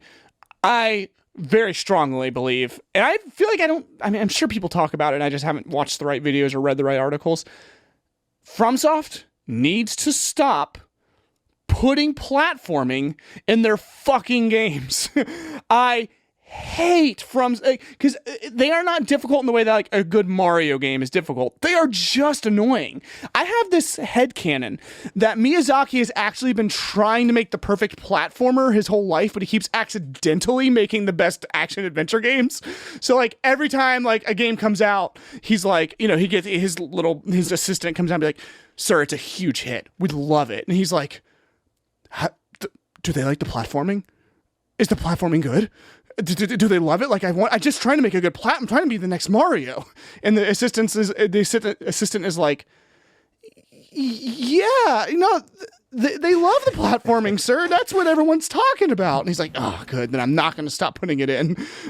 Because one of the most frustrating parts of this game, I don't know if Zach obviously did. He platinumed it, but the Lord of Frenzy quest line has a platforming section where you have to like jump essentially from toothpick to toothpick down a death pit. Ugh. And I spent like I'm pretty good at platformers. I beat platformers. I'm not the best gamer in the world. I spent probably like an hour and a half trying to jump from the right toothpick to the right toothpick down this grave so I could get naked and get grabbed by a flaming hand. None of that is actually like is hyperbole. Nope, this all happened. Yeah. If you haven't done the Frenzy Flame quest line, it's a hoot. But yeah, and I played Dark Souls again immediately after this. And the platforming just consistently is annoying. Like it's not difficult. Like I've mastered it. It's difficult. Like it's just badly made. And I know they can do it because Sekiro has great platforming. So I know that they're able to. I know that they're intentional. I think in Dark Souls, where is it? The infamous Dark Town? Blighttown. Which is like... Blighttown. Oh my gosh. It was so expansive that it was notorious for almost crashing your game. It was so laggy because of how deep that freaking switchback went, all the way down for like a mile. Yeah. That was, yeah. And like, it's just like intentionally annoying. And so, hey, Miyazaki, if you're listening, stop it. Stop it. Like you have a great, amazing game series. We don't need your platforming. Leave that to Miyamoto. Leave that to the people who are good at it. Or bring Sekiro level quality platforming to every game you make. Stop it. That's my rant. Sorry. Anyway, the rest of the mechanics of the game. So okay, the rest of the game mechanics. I don't know. I'm gonna have to work that in there somewhere where it doesn't feel completely like train wrecked. Was parrying as big I didn't delve too much into it. I kind of started to play around with it in the beginning, and something about it was frustrating to me that was different, so I went another route. But parrying was so huge in the previous games, and I loved it. Did I just move on too quickly, or was that less of a factor in this one? With like a small buckler, and I'm not talking about this new parry mechanic that you could just cheese every mob with, but the classic hit it the second you get struck type of parry. I feel like the hitboxes are different. I feel like I've read something about them being a lot. I think they're different from game to game. I typically don't parry. I'm a dodgy boy. I like to dodge around and do flips and roll my way through life. So I did occasionally use the shield parry, which I think is a wonderful mechanic. And yeah, but I don't know. Zach, did you ever do, or Rob, did either of you do like really very many parry heavy builds or dive into that very much? Also a dodge person. I tend to go like pretty glass cannon-y, so like I'm not looking to take a hit or trying to parry one. And yeah, like I'm very bad at the timing for that. So like Bloodborne, that's one of the main mechanics, and I think I successfully parried maybe one time in my entire Bloodborne playthrough. I feel like Bloodborne's parry window has to be more forgiving, because I did parry in Bloodborne, but every Soul game, I'm like, nope, but See, sorry, I didn't mean to cut you off there. The parry system in the Souls games, they were just running around with a small buckler or just two daggers or a buckler and a dagger, and parry backstab was just so much fun for me. But I did not really mess with it in this one. Yeah, I never really use shields at all unless it's like the grass crest shield for like a stamina boost. So I can't speak to it at all. Like my first run through all the Souls games is a pure strength build. And yep, I just do the berserk run. I use big ass sword and I just beat everything into submission. Nice. Yeah, no, I always do a Dexy dodgy build, so I can't really speak to the parrying. But I've heard that I tried it a couple times, and it seemed a lot more, because I tried it in Dark Souls 1 immediately after a couple times. I still did a Dex build, but it seemed a lot more intuitive there. I feel like the frames are different. Like you have to do it earlier than you think or later than you think. But I think I actually remember reading online people being frustrated with the parrying in this game. So the combat in general, I feel, okay, here's where some critiques start really coming in. So the game has been has been maligned for reusing a lot of bosses, which I feel like when you're making a game of this scope, you have to kind of have a little bit of leeway. It is frustrating to getting to the end of a catacomb. It's like, oh, this guy again.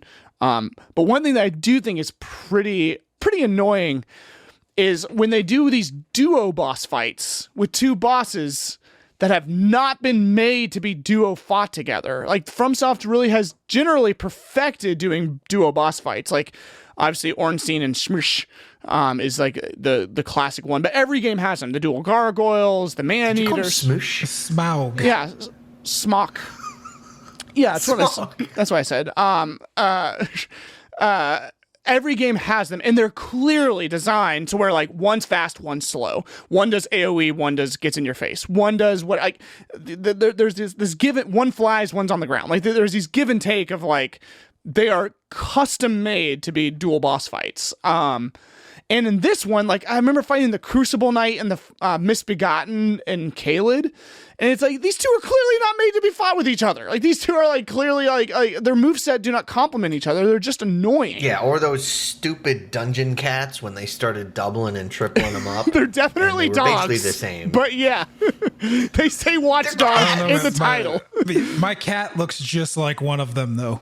Oh yeah, it's made of stone, robotic. Yeah, like one of the hardest boss fights for me was that like double gargoyle fight. Because where there's like two of them, and I only beat it because I got lucky and the AI kind of like pooped itself a little bit and just let me beat it. Yeah, and it's because I mean that fight in particular, I believe one of them has an untelegraphed AoE poison attack, and you can't see it while you're whacking the other one. And so I just feel like I'm very obviously sympathetic to. I mean, I am not a game designer.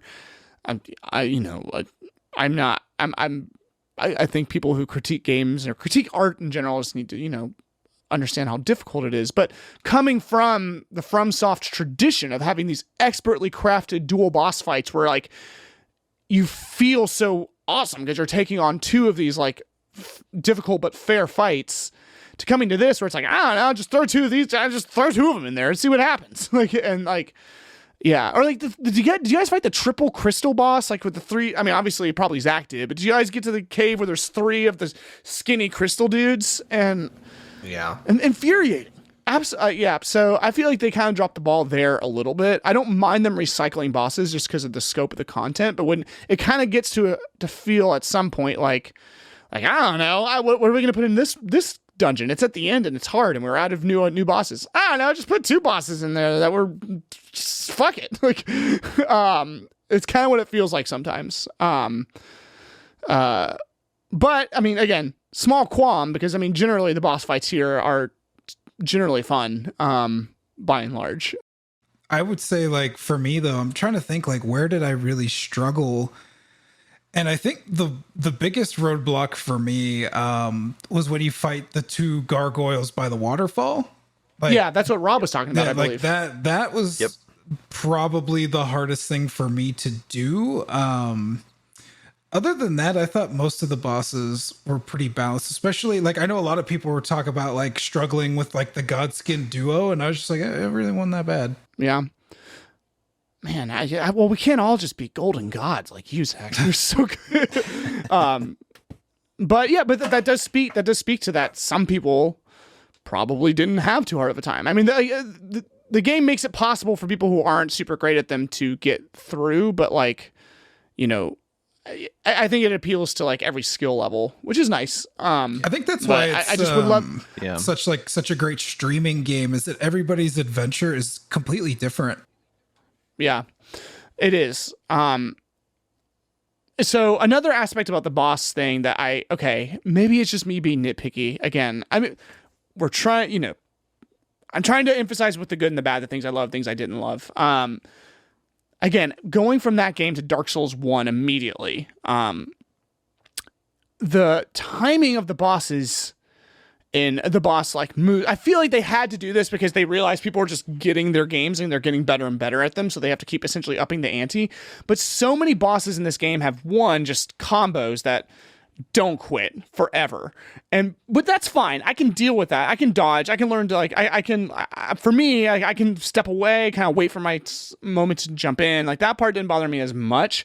What bothered me is every single boss, even if it doesn't fit their like lore, has these anime hang times where like they like. It's hard to get into a rhythm, I feel like, for me, because so many of them will like hang in the air for like 4 seconds. And then like wind up and then like immediately jump at you, or they will have these like wind ups if they have like a big boy sword, where like it takes them like 4 seconds to do one swing, and then the next swing will be like immediate, and it's kind of like a nitpicky kind of like qualm. But when I went to Dark Souls immediately afterwards, and I haven't played through all the other ones again yet, and also I would say I actually played Bloodborne recently before that. They didn't have that. Like movement felt really natural with most of the bosses, unless you had someone that was like the Dancer of the Boreal Valley. I remember is like really weird and like doesn't move very naturally. Like if they didn't move naturally, it was part of their lore, a part of their thing. Like it was like part of their shtick. And but every game, every boss in here has moves where it's like that's not how bones move. Where it's like that's like it's cool looking. It looks really flashy. I think this game has some of the best looking boss fights in FromSoft history. But I found some of the timing to be kind of difficult to master. Did y'all feel similarly, or am I crazy? No, but I think it was deliberate. I think that they went in with the mindset of like Dark Souls 1 through 3, they follow a formula, everything's somewhat predictable, and I think they were really playing off of everybody having about a decade of experience with those games coming into it, and then they decided, well, what if we just delay it? What'll happen? And you know, so I think that like while it may make like the combat look a little more unrealistic, even though, you know, it's a dark fantasy game, I think it was deliberately done as just a means for like Miyazaki to mess with players, like where you're trying to go into old habits and you have to relearn a whole new system. Yeah. It does force you to pay complete attention to the boss, because you can't rely on reflexes like, oh, he's swinging, like, because so I guess there's something to be said for that. But the boss that I noticed it the most, and I was like, come on, was it's one move, not by Melania, which is probably like, well, we can talk about her if we want in a minute. But Godfrey, the wrestler, the one who goes Hulkamania on you at the end. Sorry, Rob, spoilers. You're good. I've seen other people play the end. I So love it's that fine. fight so much. It's badass. I love the character. I love his like your might is befits a that crown. fight was so unexpected when he Goes- pulled his bullshit. Yeah. I like my jaw hit my desk. I was like, "What?" Yeah. like I was so pumped and excited about it because it was so different, and I was not seeing that coming. It was Well, it's fun. like Yeah, when he every- rips off his tank top and Everybody goes Hulkamania on you. Well, like everybody says, "Oh, Melania, that's the anime fight." I'm like, no, it isn't. Yeah. But there's a move where he's coming up to grab you, and he has leapt in the air, and he just like hangs for a minute before he tackles you. And like I for the life, and then this boss is even considered one of the harder bosses. Also, I didn't realize you could jump over his AoE, which would have made it a lot easier. I kept trying to roll through it anyway.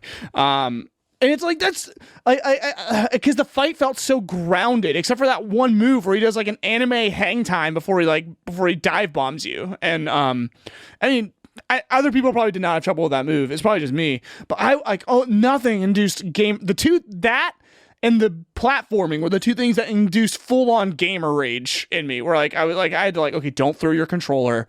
Like, take a breath. Yeah, but as to Zach's point, it's just kind of them like realizing, people get the formula, so we have to kind of mix it up. It's like, how do you keep it fresh across a decade of games? It's like, well, we're just gonna delay the timing and we're gonna watch everybody rage, and it works. And I raged against the night. It was rough. And then obviously I feel like this has been talked about to death, but Melania's waterfowl dance is like just the pits. It was just that move alone is that's the move that broke Q. I guess he kind of got over it and just like didn't do it. But I had to summon my mimic tier, which is to beat him, which love the mimic tier. I try not to use him very much because he's so overpowered, which all the critiques of the gameplay kind of come back to like, it kind of seems like they balanced it around having a spirit summon most of the time. Especially the dual boss fight critique, which I didn't realize until I got to what's her name, Melania? Yeah, the super bullshit boss. I didn't realize until I got to her that you can upgrade your mimic, your summons. Oh, my sweet summer child. So I was like, man, my summons are so weak, but I love these boys, and I kept using them, but they were pathetic. And when I finally reached that point at the end game, I was like, oh, I can make them stronger. So I went ham, and it was game changing. Yeah, the mimic tier, I've stopped using him entirely, pretty much, except for I used him for Melania. And I actually used him for the Elden Beast because I didn't have my horse and I was like so fucking far away. Anyway, we can. But Rob, the boss you're at is what made me stop using the mimic tier because I my mimic tier was I leveled him up to level 10 and he was so strong. I would just like release him like my Pokemon and I'd be like, go my son, like, oh yeah, fight. Like, I would just like cheer him on, like come in there and like whack, and, like hit him once and then like back up, and whenever like he would get hurt, I'd be like, don't you touch my son, and then I realized that I'm not actually playing the game anymore, so I stopped using him entirely. Yeah. It's not as bad. They definitely nerfed it, but like in the original run of the game, like before any patching, it was as strong as you are. Yeah, it was. I still feel like even after they patched him, he was as strong as I was. All I'd have to do is like when he was getting his ass handed to him, I just go like poke the boss and then like draw aggro for just a little bit. Be like, it's okay, little guy. I'll take a hit or two. And then he'd be like, all right, I'm ready. I'm back up. Let's go. Like, and then and there's also all these like exploits you can do where you can like summon him with a certain build, and then like he'll only do like 1 or 2 moves that are like super damaging, and then you can take that off, and then you can make yourself. Yeah. The Mimic tier is essentially a hidden easy mode as far as I'm concerned. Oh, for sure. And it seems like the game was kind of balanced around using summons in general, because so many bosses are just so much easier if they draw aggro because their combos are so long because there's 2 of them or whatever. I would say like the Mimic tier being an easy mode probably depends on the build you have though. Cause like I'm super glass cannon-y. Most of the bosses kill me in a single hit with almost every move.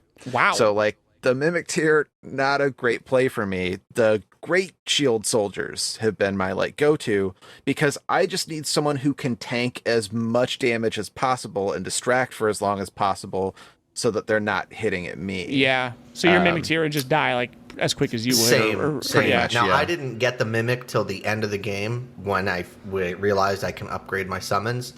But when I did finally pick up the Mimic, because Alan kept telling me, please get the Mimic. Get the Mimic. Because you kept being like, this game is so hard. What do I do? I was like, just get the Mimic tier, man. But I halfway through, I went from a two-handed great weapon fighter to a mage because I wanted to try all the spells. I was excited about it. So when I was in my mage build, the Mimic was virtually useless for me. I needed my tried and true bow guy who looks like a Minotaur or whatever he was. I love that guy. I used him for most of everything, and the Mimic did not help me out very much as a magic user. Man, yeah, I guess so. Because I put a lot of points into Vigor, even though it's pretty dexy. I mean, you have to. These bosses can one shot. Like I was like 60 Vigor and getting almost one shotted or 2 shotted. But your Mimic tier, I think what it does is it takes all the HP of all of your flasks, I think, and like makes it its HP, because it's way tankier than I was. Like it was like not flinching at like, I don't know what the exact like algorithm is, but the Mimic tier was just the beefiest little guy, my beefy son that I would send out to take all my hits for me, like a good father, Yeah, but I suppose if you're a glass cannon, it might be a different story. But for me, it was like easy. It was just like Salt beat the game for me, so I had to stop. There's too much power for one man to have, and the game was no longer enjoyable after I beat. Because everyone talks about how hard the fire giant is. I'm like, what? My guy beat him for me. I watched him die. I didn't have to do anything, and then I realized that like, oh, okay, well, I should actually play the game, I guess. And then I started raging again at Godfrey and Melania and stuff. How did y'all feel about like the visuals of this game? I feel like when it came out, people were complaining that it was like I heard people saying it was like PS3 graphics. Was that just me? Did I just have some like salty people in my stream, or is that like an actual criticism? Gorgeous. I thought it was breathtaking. It was gorgeous. I think when it came out, there are a lot of other companies that were upset at Elden Ring's success and were going hard on tearing Elden Ring down. I think that was a big part of it. There was a lot of push, just nitpicking and talking about basically anything to say, well, Elden Ring's not better than so-and-so company and so-and-so company, because it literally destroyed all these other games in that genre. It wrecked them, and because it was so darn good. It was fucking gorgeous. The graphics are beautiful. Absolutely gorgeous. It's definitely a beautiful game. I think I would stay by what I said earlier, where like even with the set piece locations like the Raya Lucaria Academy, I think there are places in the older Souls games that still feel more unique to me. So like, I remember the one place I was very excited to get to, like Nokron, that like underground city. And get there and like it looks cool. But I don't think it's gonna like stick with me the same way that like that asylum in Bloodborne did, you know? Yeah. So like, I mean, again, that's an incredibly high bar to pass. Yeah, Bloodborne's like the most amazing world ever. Yeah, like it still looks way more like the art design is still way better than like 90% of games out there and like 99% of AAA games out there. So yeah, like it's incredible. FromSoft has put itself in the position where the only thing it's really competing with is itself at this point. Like, I don't know. Again, I'm not trying to just be like a fanboy or whatever, but like you said, like, you're like, well, it's the only thing you can be like, well, it wasn't quite as good as, and then you're like, for everything, you're just like comparing it to a different FromSoft game. Like, oh, well, the mechanics were a little better in Sekiro, or oh, like, yeah, the level design, like, it's just they've knocked it out of the park. But yeah, no, I think it's just that high fantasy settings. I don't know. This is probably untrue because humans are infinitely creative, and so they can do anything with anything. But high fantasy's just been like plumbed so thoroughly. I think it's hard, like to like with Bloodborne, they're like, we're gonna do something that like, and people have done it, like this like, kind of gothic Victorian era aesthetic, but like it felt new, it felt different. Whereas like as beautiful as a job they're doing, it is ultimately like, oh, more castles, like but they still, I think, have done it better than most games have or can or will. For sure. Yeah.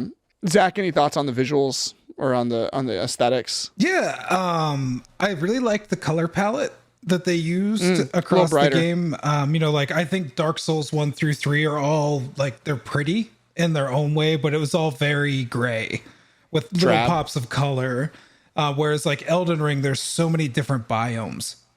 You get to see, like you get to go from like a lush green forest, then you go to like, Caelid that's just covered in rot. Loved the aesthetic of Caelid. And it's just, you get so much variety in the world itself. You go to Nokron, it's like the ancient ruins, there's a starry night, but you're underground. Like, what is going on here? I just, I get some of the complaints, like looking at other games that came out recently, like the main thing I would compare it to visually be like Ghost of Tsushima. Like, yeah, Ghost of Tsushima looks better, but it's also so much smaller, and the scope is nowhere near the same. And that's not a dig on Ghost of Tsushima. I absolutely adore that game. That game's incredible in its own right. But like, what I think a lot of people are just like, look at like Elden Ring and be like, oh, the visuals suck, and it's because they're looking at something like like a super catered linear first person action game. Like, they'll look at something like The Last of Us 2 and be like, oh yeah, well, The Last of Us 2 has these incredible graphics, and because Elden Ring is not that, it's bad. And it's just like, you're comparing apples and oranges, and like, yeah, you can make the comparison because they're both video games, but you're looking at them in a vacuum. You're not really comparing an open world game to a first person narrative. You're just looking at a picture and being like, this one's bad, this one's not. But like, look, like there's so many fine details that I think get overlooked as well. Like, especially when, because I know a lot of people don't play magic builds, but when you do some of those spells, they are breathtaking. Like all the particle effects that are going on, and like just from the whole package, I think is just a very, very, very gorgeous game. Yeah, I think it's I think it's visually stunning. I think it's fine if the people that are, you made a really wonderful point of the first like a linear story just having so much control over their visuals because they don't have to accommodate. Well, we also have to be rendering an entire, like, we have to be rendering in a world that's like hundreds of square miles, or I don't know how it fucking works, pixels, I don't know, but like at the same time that we're rendering what's right in front of you. They can take all the entire power of the engine. Again, I'm getting a little bit out of my depth in terms of technological knowledge, but they can focus all of their attention on what you're experiencing right now. Whereas the fact that Elden Ring, I can like look behind a wall and the entire world is still there, and I can see things in the distance that I can like run to. I'm Breath of the Wild did that too, but yeah, it's just incredible. And to Rob's point about like some of it being a little bit like samey or drab, I think it's funny you mentioned the underground city, because I thought that was one of the more memorable things. But yeah, Caelid, I mean, it's awful, it sucks, but like it sucks exactly how they want it to suck, and that's like, it's such a awful, oppressive vibe. Like, I feel like it's the ultimate realization of something like, I don't know, Blighttown, or which FromSoft does tend to use, or like kind of similar themes throughout a lot of its games, particularly in the Souls games. But I knocked it out of the park. And the brighter color palette helps a lot with that. I feel like there's a lot of like the way some movies will have like kind of like a general blue hue over everything, or like an orange hue is really common, like gray, like not just in the colors they chose to use, but I feel like there's like a golden sheen on the whole game. I might be crazy. Which would make sense with the Golden Order and the Erd Tree kind of like illuminating everything. I just feel like there's just like this slight gold hue over everything. It just makes it such a pleasure to like look at. And the audio design is fantastic. I tend to pay attention to audio in games a lot. Like every sound is so satisfying in this game. Even I tried to find a clip of it, but no one's a weirdo like me, so I couldn't find a clip of it. Like the sound of the wooden elevators creaking up is like amazing and satisfying. Like the world just feels so like the sense of space in the games. Like shout out to the sound design team. Like the mines feel like so like lived in and echoey. Like the reverb is fantastic. Like every little aspect just sounds like perfect to me. The soundtrack is amazing. I think one of the best soundtracks besides again Bloodborne that Fromsoft has done. I love the sound design is incredible. I think. I don't know if anyone else even notices sound or has any thoughts on the sound design. I mean, I buy all the FromSoft game soundtracks on vinyl, so you know. Oh wow, it's something I really pay attention to, and I don't understand the people that say like Elden Ring's soundtrack sucks. Yeah, I'm waiting impatiently for my vinyl to show up.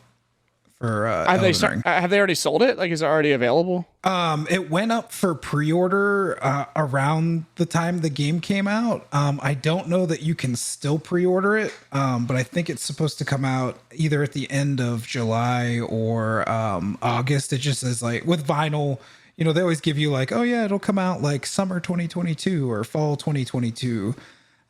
So you know, I'm waiting. I want it. Yeah. And it's I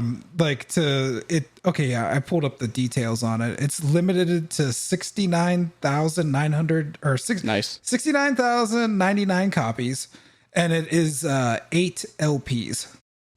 Wow, holy shit. I didn't know there was that much music in the game. Wow. Maybe it has the sound effects. That was a deliberate number there. Yeah, it better be. Yeah.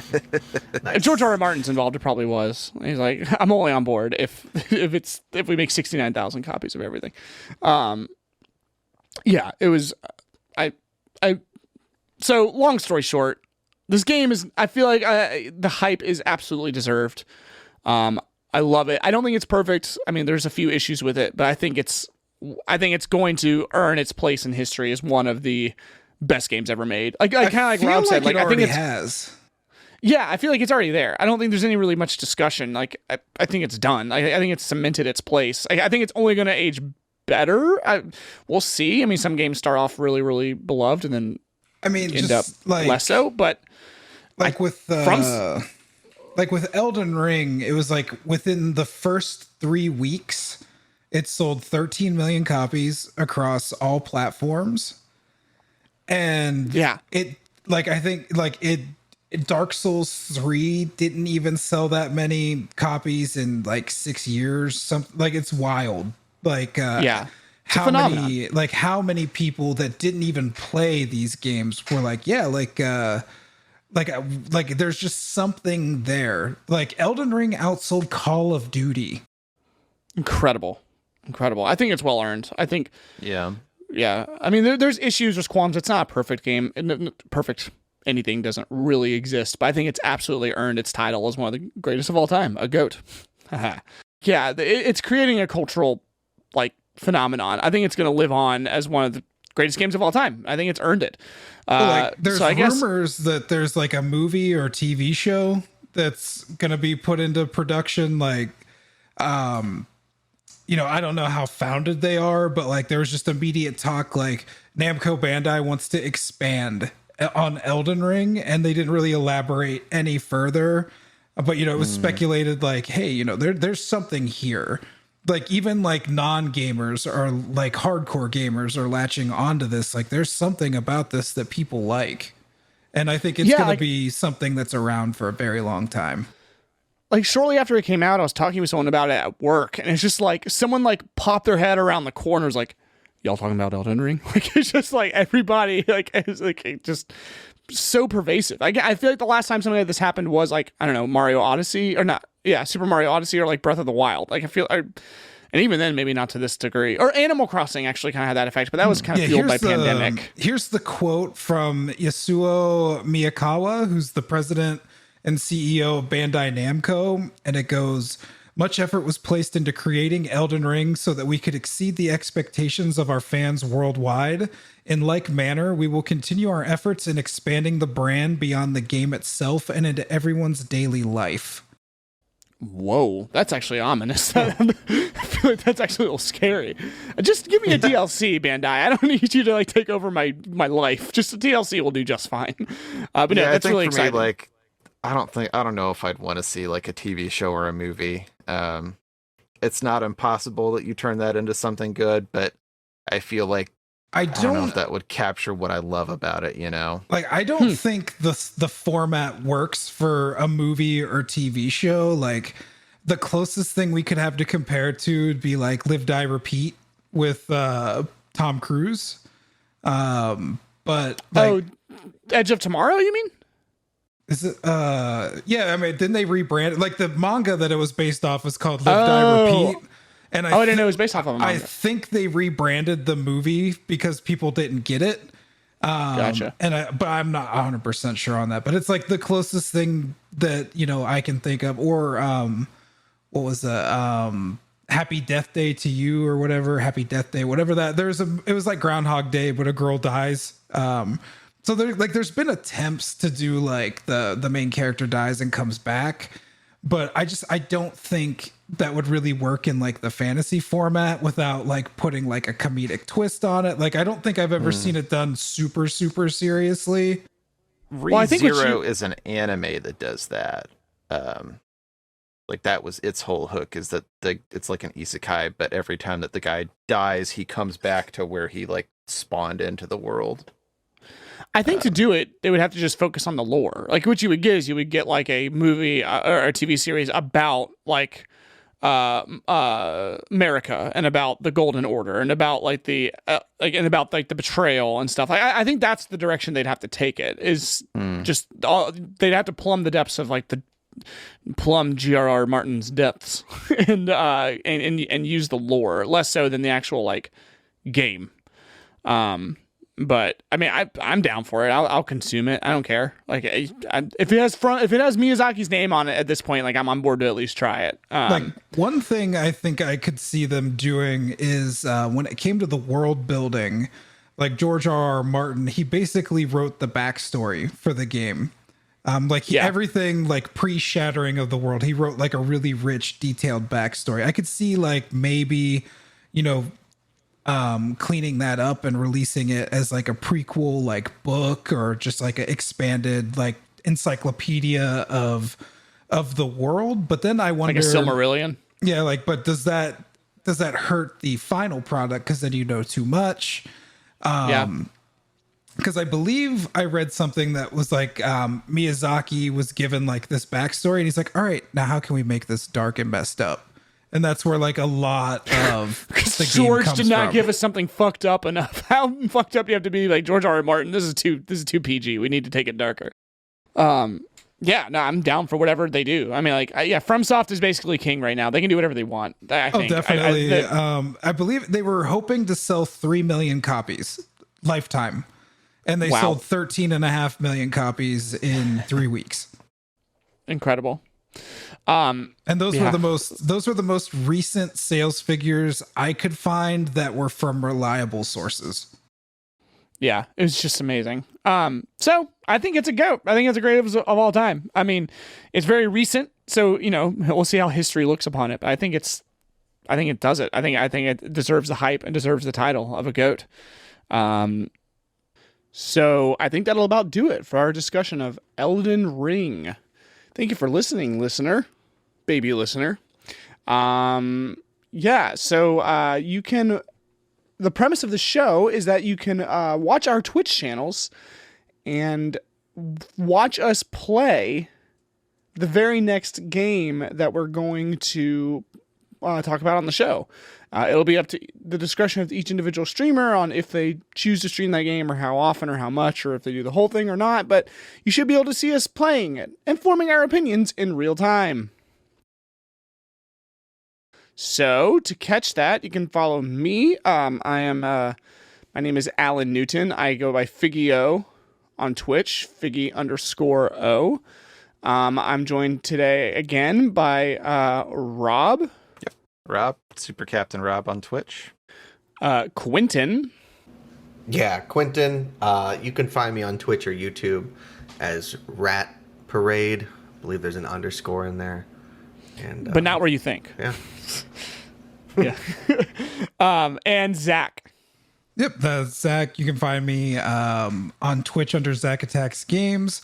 That is Zach with an H. A lot of people, I've noticed, they try to spell it with a K, which looks better visually, but that's not how I spell my name, so I felt it was dishonest. Oh man, your parents really fucked up your branding, huh? Should have known the brand. Well, that just about does it, I think. I don't have a sign off. Let me see if I can make one up on the spot. Stay GOAT, everybody. Keep playing the best, everyone. All right. Bye-bye.